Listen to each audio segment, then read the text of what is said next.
പാലക്കാട് ജില്ലാ ആശുപത്രിയിൽ ചികിത്സാ പിഴവ് മൂലം 9 വയസ്സുകാരിയുടെ കൈ മുറിച്ചുമാറ്റിയ സംഭവത്തിൽ ജില്ലാ മെഡിക്കൽ ഓഫീസർ അന്വേഷണത്തിന് ഉത്തരവിട്ടു.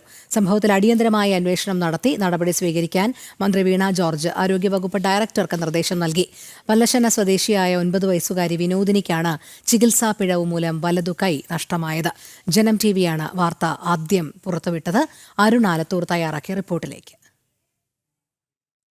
പാലക്കാട് ജില്ലാ ആശുപത്രിയിലെ ഡോക്ടർമാരായ കാവ്യ, പത്മനാഭൻ എന്നിവരുടെ നേതൃത്വത്തിലുള്ള സംഘമാണ് ഈ 9 വയസ്സുകാരിക്ക് ജില്ലാ ആശുപത്രിയിലെ ചികിത്സാ പിഴവ് മൂലം കൈ മുറിച്ചു മാറ്റേണ്ടി വന്ന സംഭവത്തിൽ അന്വേഷണം നടത്തി അതിൻ്റെ പ്രാഥമിക റിപ്പോർട്ട് DFOയ്ക്ക് സമർപ്പിച്ചിരിക്കുന്നത്. ആ റിപ്പോർട്ടിൽ പ്രധാനമായിട്ടും പറയുന്നത് ജില്ലാ ആശുപത്രി ശാസ്ത്രീയവും ഉചിതവുമായ ചികിത്സ നൽകി എന്നുള്ളതാണ്. കുട്ടിക്കുണ്ടായത് ധമനികളിൽ രക്തം കട്ടപിടിക്കുകയോ മാസ് എഫക്റ്റ് ഉണ്ടായതാണ് കാരണമെന്നും റിപ്പോർട്ടിൽ പറയുന്നുണ്ട്.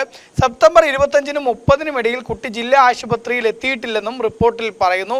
അതേസമയം വീഴ്ച സംഭവിച്ചോ മറ്റു നടപടികൾ ഉണ്ടാവുമോ എന്ന കാര്യത്തിൽ ഇപ്പോൾ വ്യക്തത ഉണ്ടായിട്ടില്ല. ഒപ്പം തന്നെ പാലക്കാട് ജില്ലാ ആശുപത്രി സൂപ്രണ്ടായ ജയശ്രീ അവരും ഇതിൽ വിശദീകരണം DMOയ്ക്ക് നൽകിയിട്ടുണ്ട്. അതിൽ പറയുന്നത് ആശുപത്രിയിൽ നിന്ന് നൽകാവുന്ന എല്ലാ ചികിത്സയും നൽകിയിരുന്നു എന്നുള്ളതാണ്.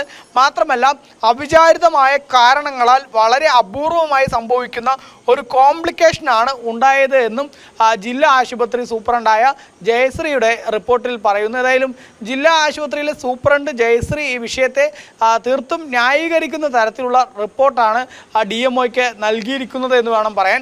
അതേസമയം തന്നെ DMO നിയോഗിച്ചിട്ടുള്ള ഡോക്ടർമാരുടെ അന്വേഷണ സംഘം അവർ ഇതിൻ്റെ കാരണങ്ങളായിട്ട് നിലവിൽ പറയുന്നത് ഈ 25-നും 30-നും ഇടയിലുള്ള തീയതികളിൽ ഈ കുട്ടിക്ക് വേദനയുണ്ടാവുകയോ മറ്റോ ആയി ചികിത്സ തേടിയിട്ടില്ല എന്നുള്ള തരത്തിലാണ് ഈ DMOയുടെ പ്രാഥമിക റിപ്പോർട്ട് DMOയ്ക്ക് സമർപ്പിച്ചിരിക്കുന്ന പ്രാഥമിക റിപ്പോർട്ടിൽ പറയുന്നത് എന്നുള്ളതാണ്.